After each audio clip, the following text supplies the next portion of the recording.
All right, we're about halfway through the day here, so I'm going to go ahead and jump in with Wednesday's spoilers for Commander Legends. There'll probably be some more later on, but we'll roll those into tomorrow's video. And before I get going, just want to let you guys know that we are actually doing a Commander party on October 30th. Link in the description on our Discord channel if you're a fan of the channel and want to play some Commander with us. We're going to be doing that Friday late. It's actually going to be like 10:30 Eastern. It's going to be a lot of fun. And it's a $10 entry fee. We're going to give away 100% of the entries and then do promo cards for everybody that plays. So if you're a fan of the channel and want to play some Commander with us, that is doable this Friday, October 30th, bringing in Halloween with some Commander fun. We've got something of the horizon here, piece of the horizon. When you would lose mana, instead it becomes colorless mana. So basically, you can just tap out at the end of the end steps and end up floating massive amounts of colorless mana. It never goes to waste. It's an interesting card. And there's like Omnath and stuff. There's some effects like this that already existed, but now this is available to everybody. I don't know if it existed outside of green and red. It was the new Tyrant just got printed for red like this. It's something that they've been playing with. It's interesting design space, and I suspect people will find excuses to sleeve that up. We've got Inventor of Valica. I'm not actually sure. Invocateur. I'm not sure what that word actually means. Let me know. Any of you French speakers out there, what that translates into. But for 8 mana, you can just straight up bolt something. So we've got a 3 mana 2/3 with an upside of just shooting stuff down. Very good with infinite mana, not going to lie. That could be a sync. We've seen similarly ridiculous things alongside Worldgorger Dragon in the past. So if you love the art, it doesn't actually matter once you have infinite mana what you're killing with. Frixion Rager. I actually like the original art a lot. Not to take anything away from this artist here, but the original is just sentimental to me, I guess. That might be a stretch for me to say it's sentimental, but I personally like the original art. Played it in Odyssey Constructed at a time where if you were not playing Psychotog, you were doing it wrong. And I was playing Spiritmonger, so I was definitely doing it wrong. It was not even close to a fair fight. I was ice skating uphill the whole time. But I had some fun matches and some tournament wins anyways, despite not playing an optimal deck. And Frixion Rager was part of that equation. The guy got some value and still sees play in Pauper today. Gore Muldrick, Amphinologist. I actually thought this was a foreign card when I saw it. There so many words on here that just don't jump out at me as immediately everyday English. We have you and permanents you control have protection from salamanders. I mean, I guess Salamander Tribal was just out of line and they had to fix it. The beginning of your end step, each player who controls the fewest creatures creates a 4/3 blue Salamander warrior creature token. This is begging to be used with changing creature types. I'm not gonna lie, like just changing all permanents to Salamander is kind of hilarious. This is obviously strong versus changelings as well. There's probably going to be a bunch of fun that you can have with this card. And he is a legendary creature as well with a couple of solid colors on there. No partner, but you know, if you're blue-green, you could probably do worse. Let's see here. Amfinn, Mutineer. When it enters the battlefield, exile up to 1 target non-salamander creature. That creature's controller creates a 4/3 blue Salamander warrior creature token. So Salamander's apparently going to be a big thing here. When he enters the battlefield, you're going to exile stuff and turn it into 4/3s. And the Encore is going to create a whole bunch of that. So, I mean, that's a very interesting effect. Yeah, they're printing some cool stuff. They're wacky effects that don't exist elsewhere in the game. So, Natural Reclamation, 5 casting cost, instant speed, disenchant with a cascade tacked on there. So, for 3 extra mana from what we'd usually pay for this effect, you're going to get a cascade. I mean, that is a lot. It's a lot extra to pay for a cascade. But I don't know that I wouldn't play it. I'm not going to lie. Even in Pauper, being able to play this and hitting like a Prophetic Prism or something to draw a card, disenchant plus draw a card plus get a prism for use for later, that may be actually playable. It's certainly expensive, but it's a solid effect. Meteoric Mace, 4 and 2 red for this equipment at uncommon. We're going to get a +4/+0 and trample when it's equipped to a creature, which is very, very potent. Tap. Even a 1/1 creature is now a 5/1, which is a very legitimate clock. And the trample means that blocking it very often is going to result in a trade plus taking damage. And then it's also got Cascade. So you're going to play this thing, good things hopefully happen for you, and then later on you're going to be able to suit things up. A little expensive, but I mean, that is going to be pretty common refrain here, is these cards are all expensive. But I think that's going to lead to people kind of having tables that really kind of become arms races where things just kind of build up and up and up. I don't know if there'll be combo finishes per se, but for sure you don't want to be...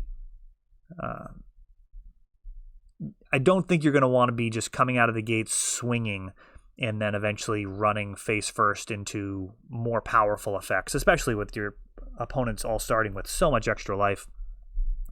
Let's see here. I think there's actually a English version. Yeah, Port Razor. 3 and 2 red. When it deals combat damage to a player, you untap each creature you control, and then there's an additional combat phase, and he cannot attack a player that it has already attacked this turn, so he just kind of goes from port to port to port, attack everybody. And if this guy comes down early, they could do a lot of damage. Definitely a lot of power with things that trigger when it attacks. So there's like creatures that when it attacks, you get a treasure, that type of thing. This could be not necessarily combos, but incredibly synergistic in creating a significant advantage earlier on in the game, and just really pull super far ahead. We've got this little... Is this a salamander? Now I got to check. It's going to be like relevant creature types. He's an elemental lizard, so not a salamander. Now an important distinction in Magic, apparently. Whenever a commander you control deals combat damage to an opponent, it also deals that much damage to each other opponent you control. So Hearthstone Cleaves of sort here. You're just going to be dealing out damage to all the other players. If one person has the shields down, you can get in there and attack that person who's defenseless and hit everybody at the same time. Run away together. They couldn't replace this art. It's pretty great. Yes, just makes you smile at its absurdity. And a Throne of Eldraine card making its way back to us very soon. Returns a creature you control and a creature you don't control to their owner's hands. We've got a Ixalan reprint here. You're going to pay 1 and sack a creature or artifact to do 1 damage to something. This enchantment's going to stick around.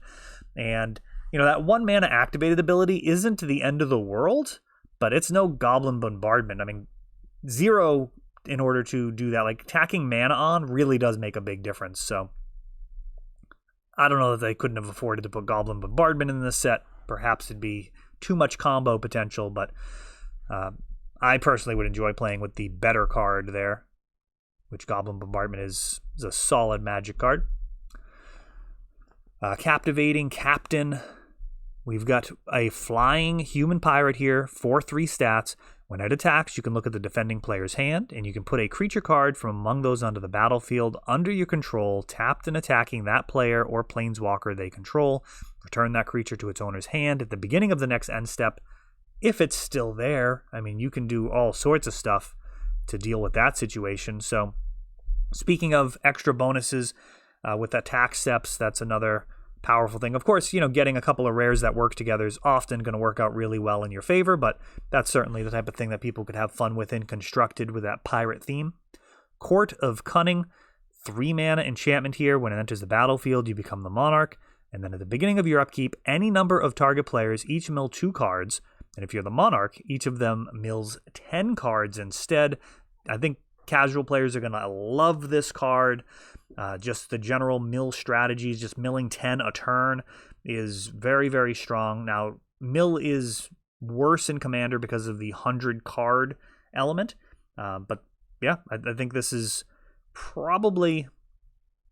I think this is actually incredibly interesting for slow control matchups. I'll say that. Like, if this was getting put into standard, I would be very concerned because this is the type of thing that can come down, start outdrawing your opponent 2-1, and is also a win condition tacked on. So, yeah, no, this is an interesting Magic card.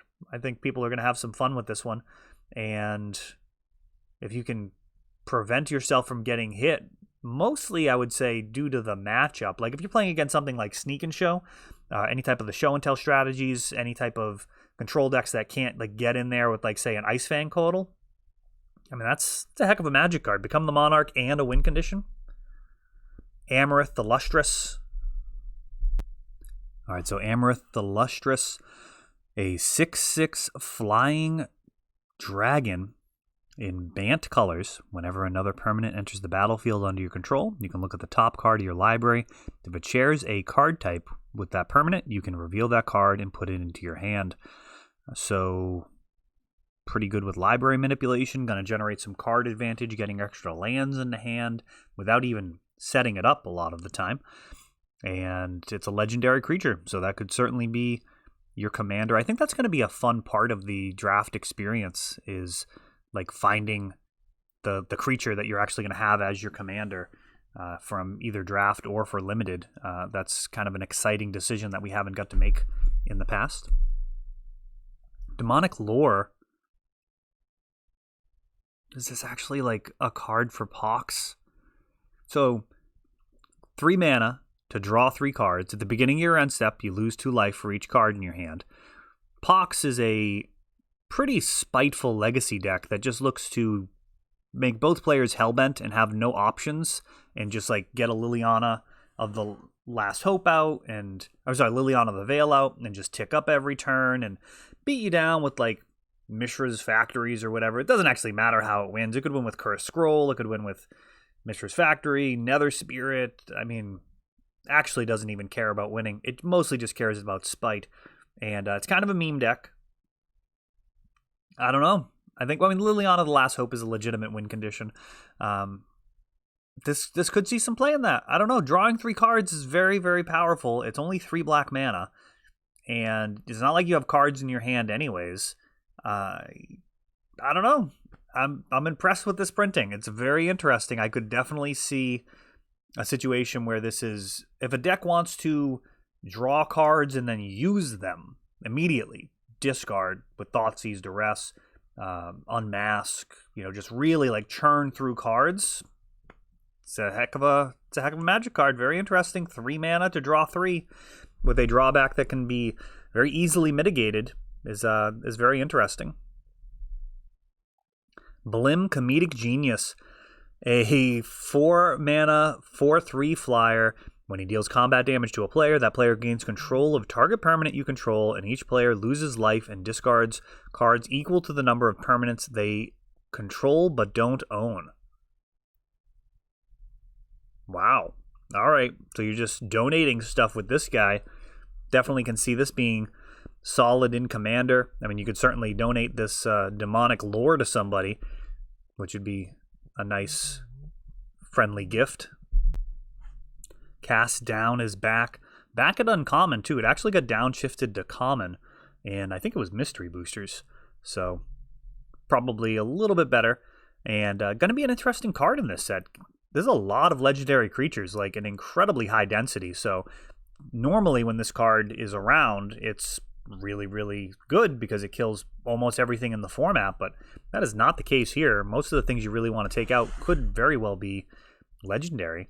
Dragon Mantle. This was a card that allowed for Theros, just mono red draft, to be one of the strongest archetypes. You would just draft a bunch of Dragon Mantles, bunch of fast creatures, as quick as possible, low curve. I think you ran 16 lands, and you just played these cards to make anything in your deck have fire breathing and drawing a card. Just really, really solid back then. Obviously, you kind of want to be mono red with a card like this, but even if it's a 2-color deck, this is potentially playable, given that you're drawing a card off of it. I mean, 1 red to draw a card and have an upside is something. Imperious Perfect, I think this is called. 3 mana, 2/2. You can pay a green and create a 1/1 elf. And you can also... it also gives all your elves +1/+1. This is from way back in Lorwyn block, and there's a bunch of elves that they actually reprinted. These green elf warrior tokens do add up, and they're actually 2/2s with her out. So Immaculate Magistrate, another popular elf card that we see people already playing in Commander, so there's just going to be more of these coming out. I mean, this was only a couple of bucks anyways, but expected to, dip lower now that there's going to be more of them. You're going to be putting a +1/+1 counter on target creature for each elf you control, which, with tapping and untapping with things like Wirewood Symbiote can get very out of hand. I've seen that in plenty of people's elf decks for some fun. This is actually a pretty interesting printing. I mean, at common, again, this is Finhorn elves, and it's got the art from the vault, and that is going to absolutely decimate the value of this card. I don't love it. I mean, it was like a $2 or $3 card, and I really expect it to just drop incredibly, like just gutted.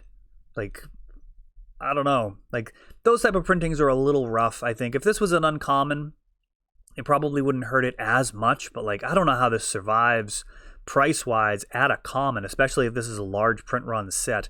Maybe in a few years, if they're bringing enough players into playing Commander.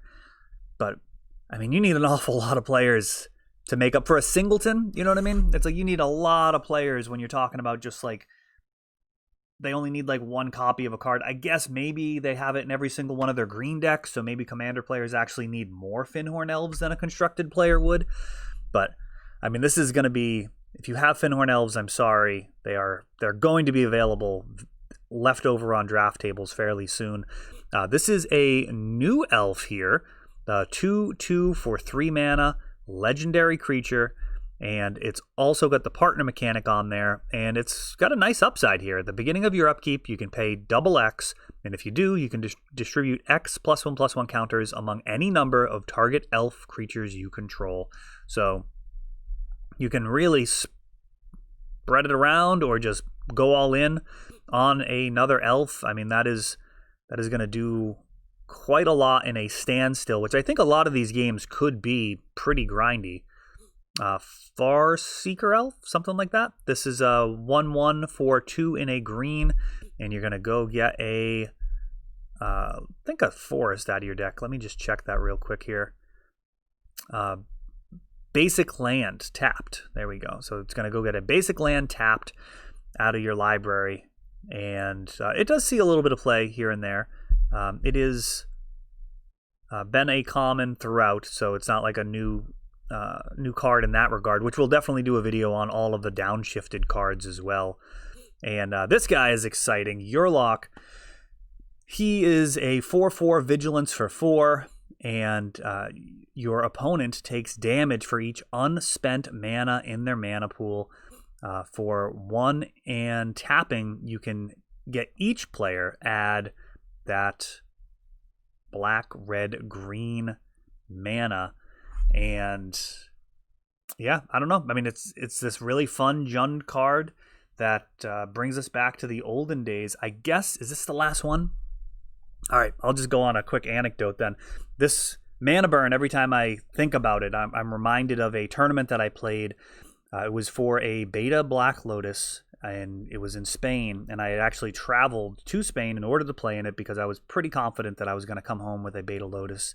I was in the top 10 in the world in Vintage at the time. The deck I was playing, I was convinced was the best deck possible. Was very, very happy with where I had tuned it. And I was playing against one of my tougher matchups in the top 8. I was on Groatog, which is a creature-based strategy that would often combo off by playing a ton of spells and then time walking and then just hitting for lethal as your creatures got bigger every time you played a spell, or actually using Cunning Wish for Berserk to just trample over whatever they had. So very, very good deck. One of the finest decks ever played. The most fun I've had playing Magic was that era, I would say. And in the in the top 16 of this massive tournament, hundreds of players. I'm in the top 16, and I'm paired up against somebody who's on Oath, and I have like no way of winning this game. Like, there's just no way. I am crushed. He has a ton of cards in hand. I have very little going on. And my hand is like Ancestral, Gush, and Force of Will. But he has an Oath of Druids out. And he is going to Oath up and just kill me. Now, this is before Gristlebrand. He's actually got like Simic Sky Swallower in there at this era, which is just a 6/6 that's very difficult to deal with. But he did have a Mana Crypt. And he was at 13 life. Now, I have no creature on board, but I come up with a plan. I'm like, all right, this is one possible way I can win. And I know that he has Misdirection. So I play my Ancestral Recall, and he attempts to misdirect it. And I respond by returning 2 islands to play Gush. And I know he's got Mana Drains, so he Mana Drains that. And then I defiantly slam down a Force of Will.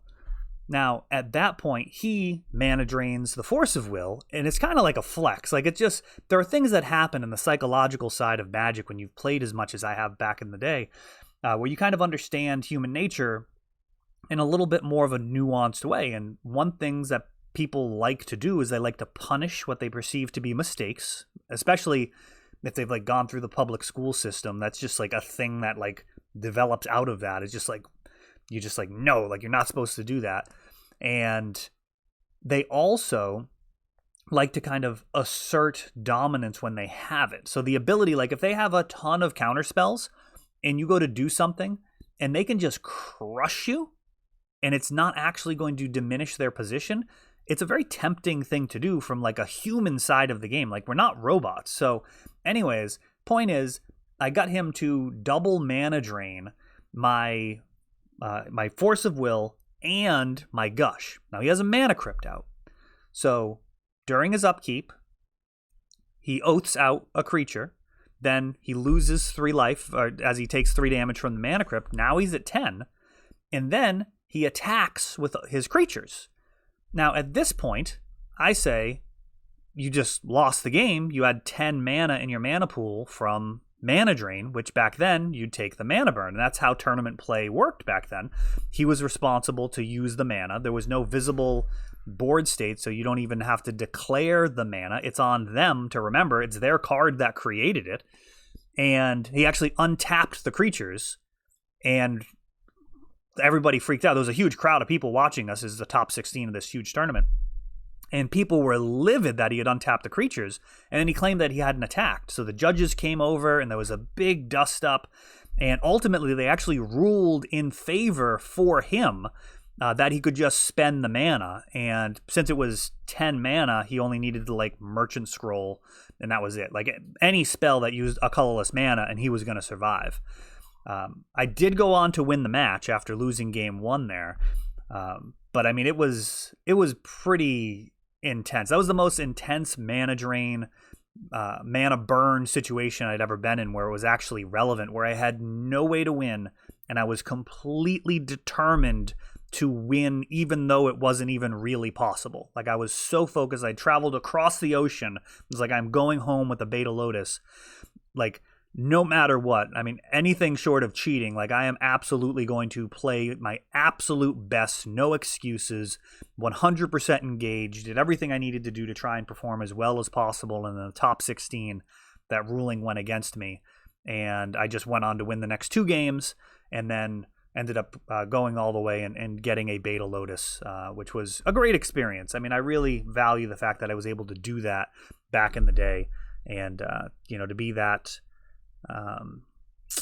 to be that deep into the hobby, to enjoy it that much, and to have developed the skill set to be able to do that and have it not be insane, to be like, I'm going to go travel to Spain to go win a Beta Lotus and actually do it, is a lot of fun. And Mana Burn almost was part of the equation in terms of getting me there. Instead, it almost set me back because of the bad ruling. But that is probably what I'll always think about when Mana Burn comes up, is that one time of actually getting somebody to Mana Burn themselves to death when they countered some spells that literally like wouldn't have mattered. And And that was that. I mean, mana draining the Force of Will also, like, he could have just mana drained the Gush again. Like, there's so many different ways he could have done it where, like, he just wouldn't have died no matter what. And instead, it was, like, just the biggest flex on his part, and he walked right into it. So, anyways, that's it for this one. Remember, this Friday at 10:30, we're going to be playing the Commander After Party. We're going to be bringing in Halloween with some just crazy, what are we calling it? It's like the best Halloween-themed Commander deck is going to win a bonus prize. Plus, we're doing a lottery, giving away all of the entry fees as store credit to somebody. So if you've been wanting to play with us here at the store, you've been seeing all these play videos, a lot of those people will actually be playing Commander this Friday, 10:30. Hope to see you there.